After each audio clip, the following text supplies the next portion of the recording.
ಸಿಂಹಾಸನಪುರಿ, ಬಡವರ ಊಟಿ, ಹಾಸನ ನಗರದ ಹಾಸನಾಂಬೆ ದೇವಸ್ಥಾನದ ವಿಶೇಷತೆಯ ವಿಡಿಯೋ ಇದು. ಮಹಾಕಾಳಿ, ಮಹಾಲಕ್ಷ್ಮಿ, ಮಹಾಸರಸ್ವತಿ ರೂಪದಲ್ಲಿ ಆದಿಶಕ್ತಿ ದರ್ಶನ. ನಮಗೆಲ್ಲ ಗೊತ್ತಿರೋ ಹಾಗೆ ದೇವಸ್ಥಾನ ಅಂದರೆ ದಿನಪೂರ್ತಿ ಪೂಜೆ ನಡೆಯುತ್ತೆ. ಹಾಗೆ ಭಕ್ತಾದಿಗಳು ದಿನಪೂರ್ತಿ ಹೋಗಿ ದೇವಸ್ಥಾನದಲ್ಲಿ ಕೂತ್ಕೋಬೋದು. ಯಾಕೆ ಅಂದರೆ ದೇವರನ್ನು ಪ್ರತಿಷ್ಠಾಪನೆ ಮಾಡಿದ್ಮೇಲೆ ಅದ್ರ ಪೂಜೆ ನಿಲ್ಲಬೇಡ್ದು ಅನ್ನೋ ಪ್ರತೀತಿ.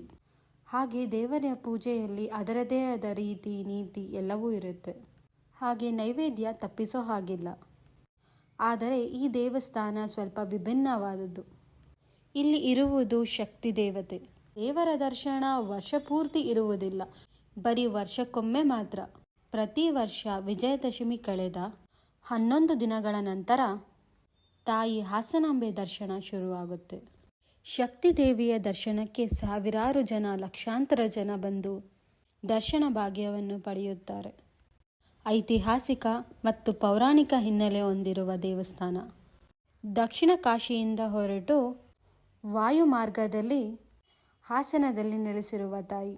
ಇಲ್ಲಿ ವಧುಮೇಕ ರೂಪದಲ್ಲಿ ತಾಯಿ ದರ್ಶನಕ್ಕೆ ಸಿಗುತ್ತದೆ. ಜನರು ಮುಗಿಬಿದ್ದು ದರ್ಶನ ಪಡೆಯುವ ಶಕ್ತಿ ತಾಯಿ ಮಹಾಶಕ್ತಿಶಾಲಿ ಹಾಗೂ ವಿಸ್ಮಯಗಳನ್ನು ಸೃಷ್ಟಿಸುವ ತಾಯಿ. ವರಾಹಿ, ಇಂದ್ರಾಣಿ ಮತ್ತು ಚಾಮುಂಡಿ ಹಾಸನದ ಮಧ್ಯಭಾಗದಲ್ಲಿರುವ ದೇವಕೆರೆಯಲ್ಲಿ ನೆಲೆಸಿದ್ದಾರೆ ಎಂಬ ಪ್ರತೀತಿ ಇದೆ. ಸಪ್ತ ಮಾತೃಕೆಯರ ಪೈಕಿ ಬ್ರಾಹ್ಮೀ ದೇವಿ ಕೆಂಚಮ್ಮನ ಹೊಸಕೋಟೆಯಲ್ಲಿ ನೆಲೆಸಿದ್ದಾಳೆ. ಈ ದೇವಸ್ಥಾನ ನಿರ್ಮಾಣವಾಗಲು ಹಲವು ಕಾರಣಗಳಿದೆ. ಹಾಸನಾಂಬೆ ದೇಗುಲವನ್ನು ಕಟ್ಟಿರುವುದು 12ನೇ ಶತಮಾನದಲ್ಲಿ. ದೇವಾಲಯದ ಬಾಗಿಲು ವರ್ಷಕ್ಕೊಮ್ಮೆ ಮಾತ್ರ ತೆಗೆಯುತ್ತದೆ. 12ನೇ ಶತಮಾನದಿಂದಲೂ ಆಶ್ಲೀಜ ಮಾಸದ ಕೃಷ್ಣ ಪಕ್ಷ ಹುಣ್ಣಿಮೆಯ ನಂತರದ ಮೊದಲನೇ ಗುರುವಾರ ದೇವಿಯ ಗರ್ಭಗುಡಿಯ ಬಾಗಿಲು ತೆರೆಯುತ್ತದೆ.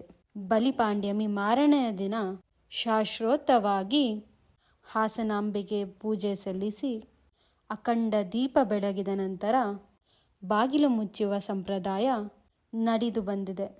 ಹಾಸನಾಂಬೆಯ ದರ್ಶನ ಶುರುವಾದ ಬಳಿಕ ಅಲ್ಲಿನ ಸುತ್ತಮುತ್ತಲಿನ ಜನ ಒಗ್ಗರಣೆ ಹಾಕುವುದಿಲ್ಲ. ಒಗ್ಗರಣೆಯ ಘಾಟಿಗೆ ದೇವಿಗೆ ಕಣ್ಣು ತೆರೆಯಲು ಕಷ್ಟವಾಗುತ್ತದೆ. ಇದರಿಂದ ಭಕ್ತರಿಗೆ ದರ್ಶನ ನೀಡಲು ಸಾಧ್ಯವಾಗುವುದಿಲ್ಲ ಎನ್ನುವ ನಂಬಿಕೆ. ಹಾಗಾಗಿ ಶತಶತಮಾನದಿಂದಲೂ ದೇವಸ್ಥಾನದ ಬಾಗಿಲು ತೆರೆದು ಮುಚ್ಚುವ ತನಕ ಒಗ್ಗರಣೆಯನ್ನು ನಿಷೇಧಿಸಲಾಗಿದೆ. ಹಾಸನಾಂಬೆ ಸಾಮಾನ್ಯ ದೇವಿಯಲ್ಲ, ಶಕ್ತಿ ಮಾತೆ, ವಿಸ್ಮಯಗಳನ್ನು ಸೃಷ್ಟಿಸುವ ತಾಯಿ. ಅವಳ ವಿಸ್ಮಯ ಹಲವಾರು. ಅದಕ್ಕೆ ಸಾಕ್ಷಿಯಾಗಿರುವ ವರ್ಷಪೂರ್ತಿ ಉರಿಯುವ ನಂದಾದೀಪ, ಹಾಸನಾಂಬೆಯ ಮೇಲೆ ಬಾಡದ ಹೂವು, ಅವಳಿಗೆ ಮಾಡುವ ನೈವೇದ್ಯ ಎಲ್ಲವೂ ಆ ತಾಯಿಯ ವಿಸ್ಮಯವನ್ನು ಸೂಚಿಸುತ್ತದೆ. ಹಾಸನಾಂಬೆಯ ದರ್ಶನ ವರ್ಷದಲ್ಲಿ ಒಮ್ಮೆ ಮಾತ್ರ ಯಾಕೆ? ಇದನ್ನು ತಿಳಿಯಲು ಹಾಸನಾಂಬೆಯ ವಿಸ್ಮಯದ ಭಾಗ 2 ನೋಡಿ. Thank you for watching and kindly subscribe to my channel.